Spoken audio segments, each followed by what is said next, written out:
Hello everyone, আসসালামু আলাইকুম। Welcome to another video. Let's learn together. এই ভিডিওতে আমি যে বিষয়টি দেখাবো সেটা হচ্ছে ফিগমাতে একটা অ্যানিমেটেড লাইক বাটন কীভাবে তৈরি করতে হয় সেই বিষয়টি দেখাবো এই ভিডিওতে। So without further delay let's get started.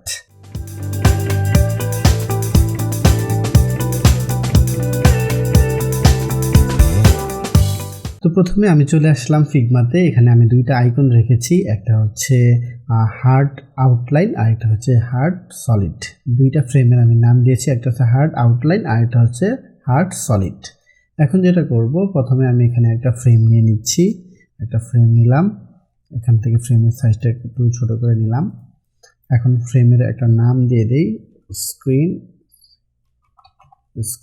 1 একটা নাম দিয়ে দিলাম।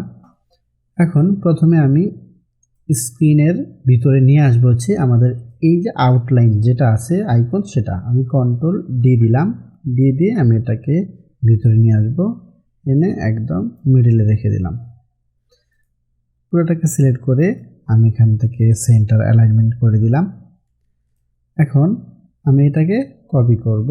আমি স্ক্রিনে এখানে ক্লিক করে ধরে অল্টার ক্লিক করে ধরে আমি ড্র্যাগ করে আমি এটাকে কপি করে নিলাম। অথবা আমরা আরেকভাবে করতে পারি এটা। আমি এখানে ফ্রেমটাকে সিলেক্ট করলাম, কন্ট্রোল ডি দিলাম, আমাদের এটা ডুপ্লিকেট হয়ে গেল। এখন আমি এটার নাম চেঞ্জ করে দেই, আমি স্ক্রিন 2 দিয়ে দিলাম। দেওয়ার পর এখন যেটা করব, আমাদের এই যে আউটলাইন যেটা আছে সলিড, এই সলিড আইকনটাকে সিলেক্ট করব, কন্ট্রোল ডি দিয়ে ডুপ্লিকেট করে আমি এটাকে নিয়ে আসলাম এইখানে। আমি এটার ভিতরে একদম সেন্টারে রাখবো, এই সেন্টারে হলো রেখে দিলাম। তারপর আমি সবগুলোকে সিলেক্ট করে আমি সেন্টার অ্যালাইনমেন্ট করে দিলাম, হয়ে গেল। এখন যেটা করব, আমি এটাকে একটা প্রোটোটাইপ দিব। প্রোটোটাইপে ক্লিক করলাম এখান থেকে। তারপর আমি এখান থেকে এটাকে সিলেক্ট করব, সিলেক্ট করে আমি এই স্ক্রিনে দিয়ে দিব। দেওয়ার পর আমি যেটা করব, এখান থেকে অন ক্লিক দিব। অন ক্লিক দেওয়ার পর আমি এখান থেকে টার্গেট বলে দিলাম যে স্ক্রিন 2তে যাবে। আর এখান থেকে আমি দিয়ে দেব স্মার্ট অ্যানিমেট, তারপর এখান থেকে দিয়ে দিব ইজি আউট। ওকে, দিয়ে দিলাম। এখন যদি ফ্লো থেকে আমি এটাকে ওপেন করি তাহলে কিরকম হয় দেখি। এটাকে আমি ফুল স্ক্রিন করে দিচ্ছি। এখানে যদি আমি এখন ক্লিক করি তাহলে দেখব যে আমাদের বাটনটা ফিল হয়ে গেছে। এখন আবার ক্লিক করছি, কোনো কাজ করতেছে না। তো আমাদের আর কিছু কাজ করতে হবে। আমি আবার এখানে আসি, আসার পর আমি যেটা করব, এখান থেকে আমাদের এই যে সলিড আইকনটা আছে এটাকে আমি কন্ট্রোল সি দিয়ে কপি করলাম। করার পর আমি ফার্স্ট স্ক্রিনে এসে আমি ফ্রেমের নেমের উপরে ক্লিক করলাম, তারপরে কন্ট্রোল ভি দিলাম। তাহলে আমাদের সলিড আইকনটা এখানে বসে গেল। বসে যাওয়ার পর আমি কি করব, কিবোর্ড থেকে কে প্রেস করব। কে প্রেস করলে আমাদের এখানে স্কেলের যে ভ্যালুটা আছে স্কেলের ভ্যালুটা এখানে আসবে। আসলে এখান থেকে আমি এটাকে ভ্যালু কমায় দিব। আমি এটাকে 0.01 দিয়ে দিলাম, এন্টার।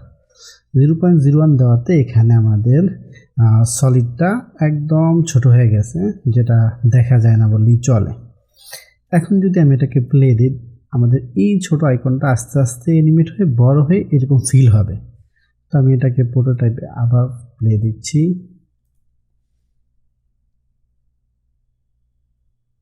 এখন যদি আমি এখানে ক্লিক করি, ফুল স্ক্রিন করে দিই, এখন যদি ক্লিক করি দেখব যে ছোট থেকে বড় হয়ে আস্তে আস্তে অ্যানিমেট হয়ে ফিল হবে।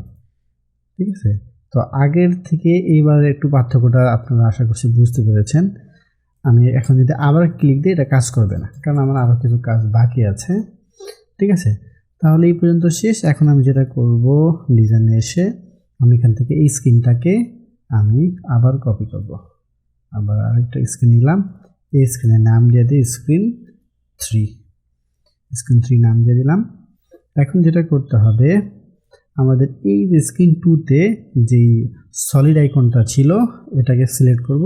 সিলেক্ট করে আমরা কে প্রেস করব, তারপর আমাদের স্কেলের ভ্যালুটা আসবে। আমরা স্কেলের ভ্যালুটা বাড়ায় দিব, 1.24 দিয়ে দিলাম, এন্টার। তাহলে আমাদের এখানের যেই ভ্যালুটা আছে সেই ভ্যালুটা বেড়ে গেল। আর আমাদের এই স্ক্রিনে আগের ভ্যালুটি আছে।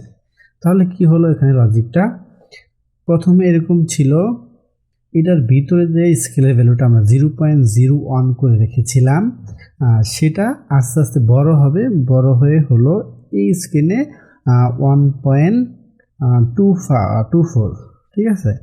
আর যখন এই স্ক্রিনে আসবে সেটা আবার অন হয়ে যাবে, অন হয়ে যাওয়ার পর কীরকম হয় সেটা দেখার জন্য আমাদের আরেকটা কাজ করতে হবে। প্রোটোটাইপে আসবো, প্রোটোটাইপে এসে আমরা এই যে স্ক্রিন 2 থেকে স্ক্রিন 3 দিকে একটা প্রোটোটাইপ দিয়ে দিব। দেওয়ার পর আমাদের এটা আসবে, আমরা এখান থেকে দিয়ে দেব আফটার ডিলে, অন ক্লিক না, আফটার ডিলে দিব, ঠিক আছে। অর্থাৎ এই স্ক্রিনটা আসার পর এই স্ক্রিনটা আসতে একটু ডিলে করবে, কত সেকেন্ড, আমরা 1 মিলি সেকেন্ড দিয়ে দিলাম। আর এখান থেকে স্মার্ট অ্যানিমেট হবে, ইজি আউট হবে, এখানে 100ই থাকবে, ঠিক আছে। এখন যদি আমরা এটাকে একটু প্লে করি,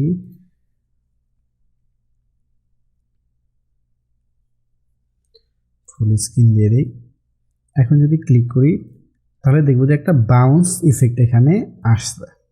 এখন যদি আবার ক্লিক করি এটা আবার আগের অবস্থানে ব্যাক যাচ্ছে না। আগের অবস্থানে ব্যাক নেওয়ার জন্য আমরা এই যে স্ক্রিনটা আছে প্রোটোটাইপ থেকে এই আইকনটাকে সিলেক্ট করে এখান থেকে আমরা হচ্ছে করে দিব এই যে আগের যে স্ক্রিনটা আছে ফার্স্ট স্ক্রিন সেখানে, আর বাকি সব আগের মতো থাকবে।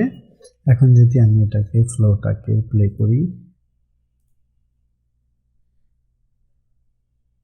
প্লে করলাম, ফুল স্ক্রিন দিয়ে দিচ্ছি এখান থেকে। এখন যদি আমি এখানে ক্লিক করি, অন ক্লিক দিলাম, তাহলে একটা বাউন্সি ইফেক্ট হয়ে আমাদের সলিড হয়ে গেল আউটলাইন থেকে। এখন যদি এখানে আমি আবার ক্লিক করি, আবার ক্লিক করলে আমাদের আগের অবস্থানে চলে গেল। আমি যদি ক্লিক করি দেখব যে আমাদের এটা একটা বাউন্সি ইফেক্ট দিয়ে ছোট থেকে বড় হয়ে এটা সলিড হয়ে গেছে। আবার যদি ক্লিক করি আমাদের বড় থেকে ছোট হয়ে এটা একদম ওই যে 0.01 যে ভ্যালুটা দিয়েছিলাম ওই ভ্যালুতে চলে গিয়েছে। তাহলে একটা ইফেক্ট এখানে কাজ করলো, একটা বাউন্সি ইফেক্টও হলো আর একটা স্মুথ ট্রানজ্যাকশন এর ভিতরে হলো। তো এভাবে আমরা খুব সহজেই একটা লাইক বাটন বা আমরা এনিমেটগুলো দিতে পারি। তো মেইনলি লাইক বাটনটাই দেখানোর মূল উদ্দেশ্য না, মেইন হচ্ছে আমরা যে প্রোটোটাইপটা করলাম কোন পদ্ধতি ইউজ করলাম সেটাই হচ্ছে মেইন বিষয়। শুধু লাইক বাটন কেন, এরকম কনসেপ্ট নিয়ে আমরা আরও বিভিন্ন ধরনের এলিমেন্ট করতে পারবো বিভিন্ন এলিমেন্টের ভিতরে। তো এই ছিল আজকের ভিডিওটি, দেখা হবে অন্য ভিডিওতে। সে পর্যন্ত সবাই ভালো থাকবেন, সুস্থ থাকবেন, আল্লাহ হাফেজ।